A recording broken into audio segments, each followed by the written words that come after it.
नमस्कार प्रणाम, हमें राघवेंद्र स्वागत बा आप सबके इन खबर के भोजपुरी चैनल पे। बीते कई दिन से हिंदू धर्म के लेके लगातार स्वामी प्रसाद मौर्य द्वारा टीका टिप्पणी कइल जा रहल बाटे। अब लेकिन स्वामी प्रसाद मौर्य ये टीका टिप्पणी के कारण फंस गइल बाना। सुप्रीम कोर्ट के वकील विनीत जिंदल द्वारा सोमवार के स्वामी प्रसाद मौर्य के खिलाफ दिल्ली पुलिस के शिकायत दर्ज करावल गई।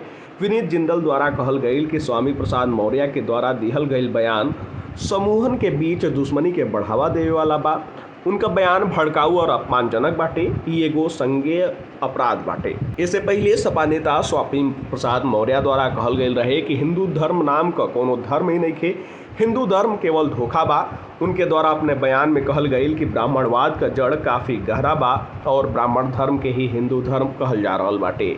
हिंदू धर्म दरअसल पिछड़ा, आदिवासी और दलित के फसौले के एगो साजिश बाटे। हिंदू अगर एक धर्म रही तो या दलित, पिछड़ा और सबका सम्मान हुई। हमारे देश में आज़ादी का अमृत महोत्सव मनावल जा रहल बा। ये दौरान सपा नेता राष्ट्रपति पर भी विवादित बयान देना। उनके द्वारा कहल गई कि हम लोग भले ही पागल होके हिंदू धर्म खातिर मरी, पर ब्राह्मणवादी व्यवस्था के चलाक लोग हमके आदिवासी मानेला। ऐसन ही व्यवहार भारत के पूर्व राष्ट्रपति रामनाथ कोविंद के साथ भइल। दलित होखले के कारण उनके मंदिर में जइले से रोकल गई। यही तरीका से अखिलेश यादव के मुख्यमंत्री पद से हटले पर मुख्यमंत्री आवास और कालिदास मार्ग के गौमूत्र से पवित्र कइल गेल रहे, काहे कि वो पिछड़ा समाज से आवे न।